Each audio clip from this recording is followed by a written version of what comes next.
para a gente espalhar a palavra de Deus. E eu gostaria de falar hoje sobre línguas.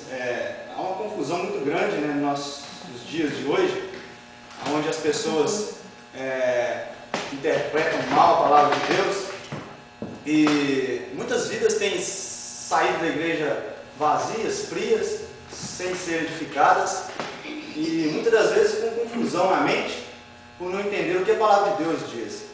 E a passagem que eu gostaria de ler com os irmãos é 1 Coríntios capítulo 13. Nós vamos ler, irmãos, 3 versículos e possivelmente mais para frente os 2 outros versículos que nós vamos estar lendo. Nós vamos ler 1 Coríntios capítulo 13, versículo 1, 2 e 3. Os 2 últimos versículos nós vamos fazer a leitura deles, mas nós vamos focalizar somente no primeiro versículo, que alguma oportunidade que nós tivermos mais de vir aqui, se o Senhor nos permitir, nós vamos decorrer nesses outros 2 últimos versículos.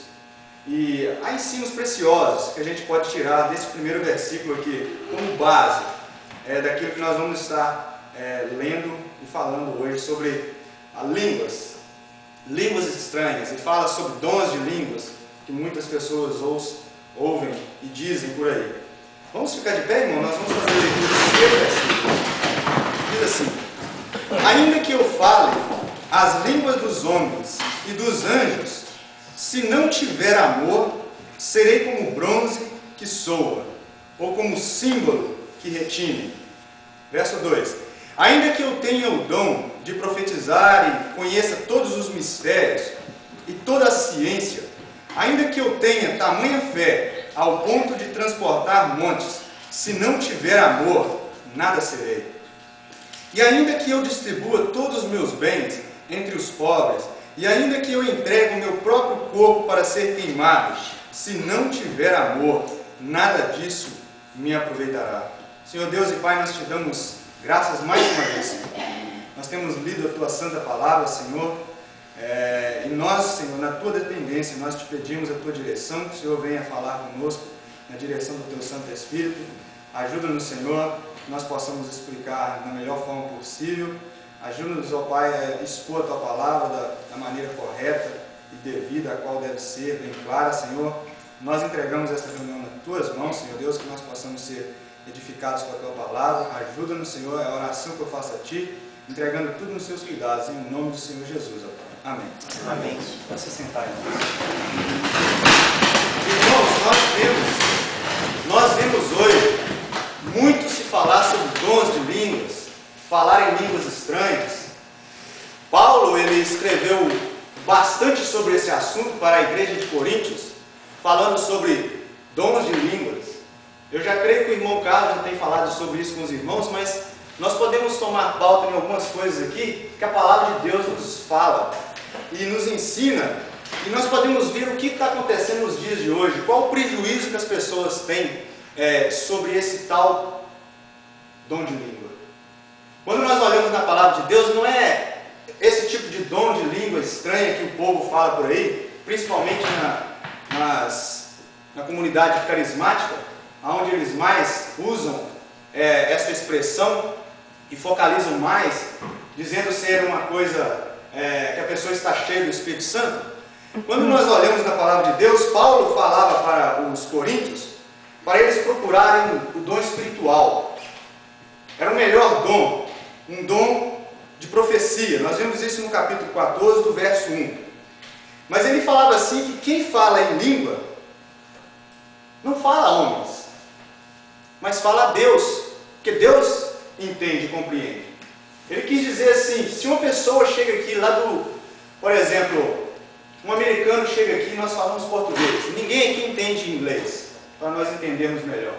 Se ele chegar aqui e falar no idioma dele, em línguas, só ele vai estar entendendo. Mas quem está sentado não vai estar entendendo, porque ele está falando em línguas. Deus vai estar entendendo também, porque ele sabe o idioma dele e Deus também compreende o idioma dele. Mas quem vai estar sentado não vai estar entendendo o idioma que ele fala. Então Paulo gastou um tempo bem grande com a igreja de Corinto para explicar para eles que o que fala de língua na palavra de Deus simplesmente idioma, não é línguas estranhas. E nós temos lido aqui na passagem aqui, que ainda que eu fale a língua dos homens, ou dos anjos, se eu não tiver amor, eu vou estar fazendo o quê? Barulho. E então Paulo falava para aquelas pessoas lá de Coríntios, aquela igreja lá de Coríntios, que ele ensinou que se alguém falar numa língua que ele compreende, numa igreja, onde as pessoas não vão estar entendendo o idioma dele, que interprete, que tenha alguém que interprete. Eu já vi isso aqui nos Estados Unidos. No Brasil eu nunca vi alguém interpretando uma língua.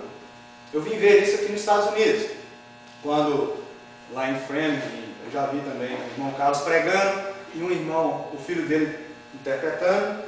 Nós já vimos isso, quando há alguém que interpreta, no máximo 3 ele falou, para não ter confusão, que a casa de Deus, ela não pode ter confusão. Se ninguém entender, como é que vai ser a igreja edificada? Não vai ter jeito.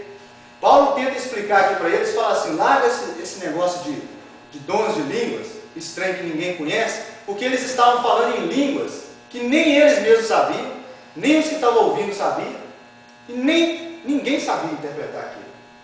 E aí Paulo foi lá para tentar ajudar eles, explicar para eles, e deu alguns exemplos. Falou assim, ó, se alguém toca uma flauta, e se a pessoa não saber tocar a flauta, como é que vai saber o som, se o som não for distinto? Como é que vai saber que letra ele está tocando? Ele deu um exemplo da flauta. E ele falou também da trombeta. Se alguém tocar a trombeta, o exército vir, se ele não souber tocar aquilo, como é que o exército vai saber que ele está chamando a pessoa para a guerra, para a batalha? Tem que, tudo, até nos sons de instrumentos, tem que haver distinção, tem que haver linguagens, para nós podermos saber o que se toca, saber o que se canta. E Paulo deu esses exemplos para aquela igreja, tentando nos ajudar e os livrar daquela confusão que eles estavam. Eles estavam afogados numa tremenda confusão. E é isso que nós vemos nos dias de hoje. E Paulo falou assim que há muitos tipos de vozes no mundo. Há muitos tipos. Mas tudo tem o seu sentido.